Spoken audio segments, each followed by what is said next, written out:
Hello दोस्तों, स्वागत है आपका हमारे यूट्यूब चैनल प्रताप क्लासेज में। आज हम लोग करने वाले हैं केमिस्ट्री के चैप्टर 2 विलियन सॉल्यूशन के अति महत्वपूर्ण प्रश्न, जो कि बोर्ड एग्जाम के लिए अति महत्वपूर्ण है। तो चलिए आज का क्लास शुरू करते हैं। हमारा पहला प्रश्न है, कौन ताप द्वारा प्रभावित नहीं होता है? ऑप्शन ए नॉर्मलता, बी मोलरता, ऑप्शन सी मोललता, डी फॉर्मलता। इसका सही उत्तर है ऑप्शन सी मोललता। अगला प्रश्न है, निम्न में से कौन अनुसंख गुणधर्म है? ऑप्शन ए श्यानता, बी पृष्ठ तनाव, सी अपवर्तनांक, डी परासरण दाब। इसका सही आंसर है ऑप्शन डी परासरण दाब। अगला प्रश्न है, अर्धपारगम्य झिल्ली से परासरण क्रिया में निकल पाते हैं? ऑप्शन ए विलय के अणु, ऑप्शन बी विलायक के अणु, ऑप्शन सी सरल आयन, ऑप्शन डी जटिल आयन। इसका सही आंसर है ऑप्शन ए विलय के अणु। अगला प्रश्न है, पहाड़ों पर जल का क्वथनांक कम हो जाता है क्योंकि? ऑप्शन ए वहाँ ताप कम है, ऑप्शन बी वहाँ वायुमंडलीय दाब कम है, ऑप्शन सी वहाँ ज़्यादा कम दाब है, ऑप्शन डी वहाँ हवा ज़्यादा है। इसका सही आंसर है ऑप्शन नंबर बी वहाँ वायुमंडलीय दाब कम है। अगला प्रश्न है क्वेश्चन नंबर 5, आदर्श विलयन का निम्न में से कौन गुण है? ऑप्शन ए यह राल्ट के नियम का पालन करता है, बी यह राल्ट के नियम का पालन नहीं करता है, ऑप्शन सी ए और बी दोनों, ऑप्शन डी इनमें से कोई नहीं। इसका सही आंसर है ऑप्शन नंबर ए यह राल्ट के नियम का पालन करता है। अगला प्रश्न है क्वेश्चन नंबर 6, मानव रक्त का पीएच होता है? Option A 6.5, option B 7.0, option C 7.4, option D 8.2। इसका सही आंसर है ऑप्शन नंबर सी 7.4। अगला प्रश्न है, निम्नलिखित में कौन सा अनुसंख गुणधर्म नहीं है? ऑप्शन ए हिमांक का अवनमन, ऑप्शन बी वाष्प दाब का आपेक्षिक अवनमन, सी क्वथनांक का उन्नयन, डी प्रकाशीय क्रियाशीलता। इसका सही आंसर है ऑप्शन नंबर डी प्रकाशीय क्रियाशीलता। अगला प्रश्न है क्वेश्चन नंबर 8, सामान्य ताप एवं दाब पर किसी गैस के 1 मोल का आयतन है? Option A 18.2 litre, B 22.4 litre, C 22.8 litre, D 10.2 litre. इसका सही आंसर है ऑप्शन नंबर बी 22.4 लीटर। अगला प्रश्न है क्वेश्चन नंबर 9, बेंजोइक अम्ल का बेंजीन घोल में वैन हॉफ गुणांक है? Option A 0.0, B 0.5, C 0.1, D 0.25। इसका सही आंसर है ऑप्शन नंबर बी 0.5 होता है। अगला प्रश्न है क्वेश्चन नंबर 10, मोलरता को व्यक्त किया जाता है? ऑप्शन ए ग्राम पर लीटर, बी मोल पर लीटर, सी लीटर पर मोल, डी इनमें से कोई नहीं। इसका सही आंसर है ऑप्शन नंबर बी मोल पर लीटर। मोलरता को मोल पर लीटर से व्यक्त किया जाता है। अगला प्रश्न है, शुद्ध जल की मोलरता होती है? Option A 55.6, option B 50, option C 18, option D 100।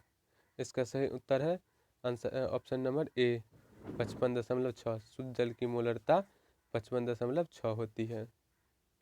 Question number 12, परासरण दाब की इकाई है? Option A calorie, option B ATM, option C centimetre पर सेकेंड, डी इनमें से कोई नहीं।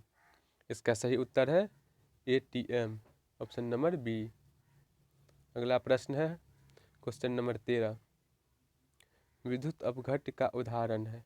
ऑप्शन ए चीनी, बी बेंजीन, सी यूरिया, डी सोडियम एसीटेट। इसका सही आंसर है option number D sodium acetate. अगला प्रश्न है मोल अवनमन स्थिरांक निर्भर करता है। ऑप्शन ए विलय की प्रकृति पर, बी विलायक की प्रकृति पर, सी विलयन के वाष्प दाब पर, डी विलयन की ऊष्मा पर। इसका सही उत्तर है ऑप्शन नंबर बी विलायक की प्रकृति पर। अगला प्रश्न है क्वेश्चन नंबर 15, जलीय विलयन की ताप में वृद्धि करने पर उसमें कमी आती है। ऑप्शन ए मोलरता बढ़ने में, बी मोललता घटने में, सी मोल अंश बढ़ने में, डी इनमें से कोई नहीं। इसका सही आंसर है ऑप्शन नंबर ए मोलरता बढ़ने में। क्वेश्चन नंबर 16, कौन सी सांद्रण इकाई ताप से स्वतंत्र होती है। ऑप्शन ए मोललता, ऑप्शन बी मोलरता, ऑप्शन सी नॉर्मलता, ऑप्शन डी इनमें से कोई नहीं। इसका सही उत्तर है ऑप्शन नंबर ए मोललता। मोललता स्वतंत्र होती है। अगला प्रश्न है क्वेश्चन नंबर 17, समपराशरी विलयन में समान होती है। ऑप्शन ए मोल सांद्रता, बी मोललता, सी नॉर्मलता, डी इनमें से कोई नहीं। इसका सही उत्तर है ऑप्शन नंबर ए मोलर सांद्रता। अगला प्रश्न है प्रतिरोध के प्रतिलोम को कहते हैं। ऑप्शन ए चालकता, बी प्रतिरोधात्मकता, सी सुचालक, डी कुचालक। इसका सही उत्तर है ऑप्शन नंबर ए चालकता। अगला प्रश्न है क्वेश्चन नंबर 19, गैल्वेनिक सेल में एनोड होता है। ऑप्शन ए ऋणात्मक इलेक्ट्रोड, बी धनात्मक इलेक्ट्रोड, सी उदासीन इलेक्ट्रोड, डी इनमें से कोई नहीं। इसका सही आंसर है ऑप्शन नंबर बी धनात्मक इलेक्ट्रोड। अगला प्रश्न है क्वेश्चन नंबर 20, प्रबल विद्युत अपघट में तल का मान। ऑप्शन ए तनु करने पर बढ़ता है, बी तनु करने पर स्थिर रहता है, सी तनु करने पर घटता है, डी इनमें से सभी। इसका सही उत्तर है ऑप्शन नंबर ए तनु करने पर बढ़ता है। अगला प्रश्न है क्वेश्चन नंबर 21, अनुषंक गुणधर्म विधि से प्रोटीन तथा बहुलक का अनुभार ज्ञात करने की सर्वोत्तम विधि है। ऑप्शन ए परासरण दाब, बी वाष्प दाब का अवनमन, सी हिमांक का अवनमन, डी क्वथनांक का उन्नयन। इसका सही उत्तर है ऑप्शन नंबर ए परासरण दाब। अगला प्रश्न है क्वेश्चन नंबर 22, निम्नलिखित में से किसकी गणना के लिए वेकमांस थर्मामीटर का प्रयोग किया जाता है। ऑप्शन ए क्वथनांक, ऑप्शन बी हिमांक, ऑप्शन सी तापक्रम में अंतर, ऑप्शन डी इनमें से कोई नहीं। इसका सही उत्तर है ऑप्शन नंबर सी तापक्रम में अंतर।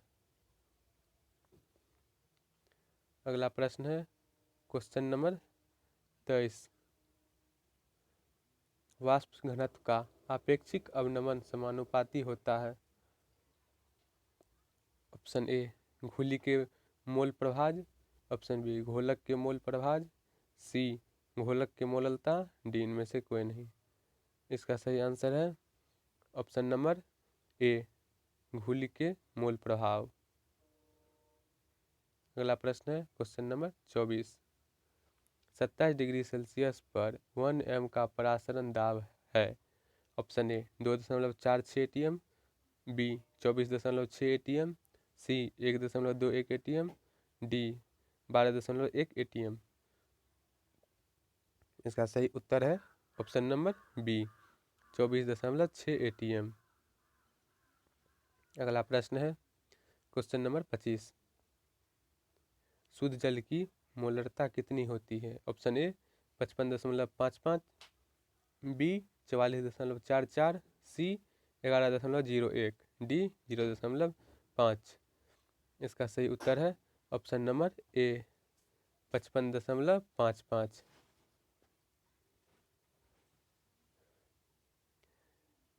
धन्यवाद हमारा वीडियो देखने के लिए।